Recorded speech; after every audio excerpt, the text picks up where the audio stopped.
தமிழ்நாட்டின் துணை முதலமைச்சராக பட்டியல் சமூகத்தைச் சேர்ந்த ஒருவரை கொண்டு வர முடியுமா என முதலமைச்சர் மு.க. ஸ்டாலினுக்கு பாஜக எம்எல்ஏ வானதி சீனிவாசன் கேள்வி எழுப்பியுள்ளார். கடலூர் சிதம்பரத்தில் செய்தியாளர்களை சந்தித்த அவர் சிதம்பரம் தொகுதி எம்பியான தொல் திருமாவளவனை கடுமையாக சாடினார்.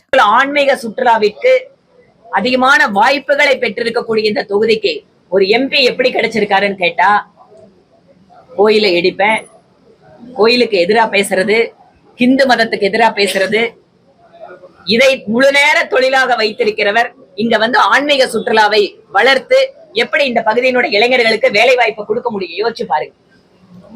இங்க இருக்கக்கூடிய மரபு சார்ந்த விஷயங்களை, பாரம்பரிய பண்பாடு சார்ந்த விஷயங்களை எல்லாம் சுற்றுலா வாயிலாக உலகத்திற்கு எடுத்து சென்று அதன் வாயிலாக இந்த பகுதி மக்களுக்கு, அது டிராவல்ஸ் நடத்துறவங்களா இருக்கலாம், ஒரு ஹோட்டல் நடத்துறவங்களா இருக்கலாம், டூரிஸ்ட் கைடா இருக்கலாம், எத்தனையோ வேலை வாய்ப்புகள் இங்க இருக்கக்கூடிய இளைஞர்களுக்கு கொடுக்க முடியும்.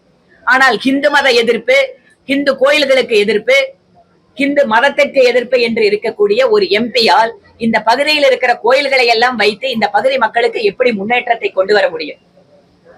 தங்களுடைய சித்தாந்தத்தை பேசுவதற்கான எம்பி அல்ல, இந்த சிதம்பரம் தொகுதி மக்களுடைய வாழ்க்கையை முன்னேற்றுவதற்கான எம்பி தான் இப்போது அவசியப்படுகிறார். கூட்டணி பலத்தை வைத்துக் கொண்டு திராவிட முன்னேற்ற கழக அரசு செய்கின்ற அத்தனை சமூக நீதிக்கு எதிரான விஷயங்களையும் கண்டும் காணாதும் போல இருந்து கொண்டிருப்பதுதான் திரு திருமாவளவன் அவர்களுடைய வேலை. வேங்கை வாசல் விஷயத்துல இதுவரைக்கும் குற்றவாளிகள் கண்டுபிடிக்கப்படல. சமூக நீதி பேசுகின்ற அரசு, அதற்காக ஆதரவு கொடுக்கிறேன்னு சொல்ற திருமாவளவன் அவர்கள் இந்த கூட்டணி கட்சியோட நிக்கிறாருன்னா இது சமூக நீதிக்கான அரசா? தமிழ்நாட்டில் பட்டியலினத்துக்கு எதிரான கொடுமைகள் அதிகமாக நடந்து கொண்டிருக்கின்ற மாநிலமாக இருக்கிறது. ஆணவ கொலைகள் அதிகமாக நடக்கின்ற மாநிலமாக தமிழ்நாடு மாறிக்கொண்டிருக்கிறது. கேட்டா நாங்க திராவிட மாடல்னு சொல்றாங்க.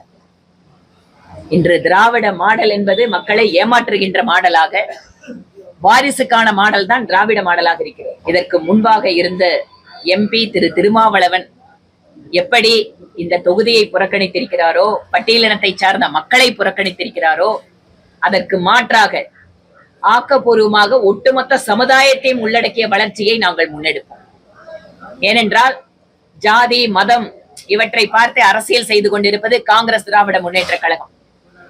சமூக நீதி பேசுகின்ற திரு ஸ்டாலின் அவர்கள், பெண்ணுரிமை பேசுகின்ற திரு ஸ்டாலின் அவர்கள் தன்னுடைய மகனை அமைச்சராக்கதற்கு பின்னால அவருக்கு முதல் வரிசையில இடம் கொடுத்துட்டு, முதல் வரிசையில இருந்த சமூக நலத்துறை அமைச்சர் ஒரு பெண்மணி கீதா ஜீவனை தூக்கி 2வது வரிசையில போட்டிருக்காங்க.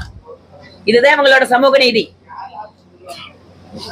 நான் திரும்ப திரும்ப நிறைய முறை சொல்லியிருக்கேன், சமூக நீதி பேசுகின்ற திராவிட முன்னேற்ற கழகம் தங்களுடைய தலைவரை, ஒரு பட்டியலினத்தை சார்ந்தவரை கொண்டு வர முடியுமா?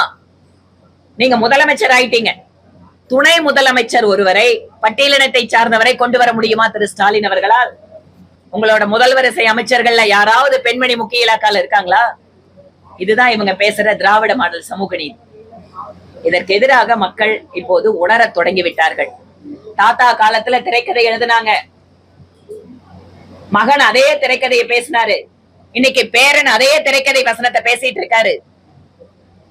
சினிமா மோகத்தை வைத்து, சினிமா கவர்ச்சியை வைத்து தமிழக மக்கள் மயங்குகின்ற சூழலை எல்லாம் 2021 பாரதிய ஜனதா கட்சி உடைத்து காட்டி இருக்கிறது. அதனால இந்த வசனம் பேசியெல்லாம் இனிமேல் மக்களை ஏமாற்ற முடியாது.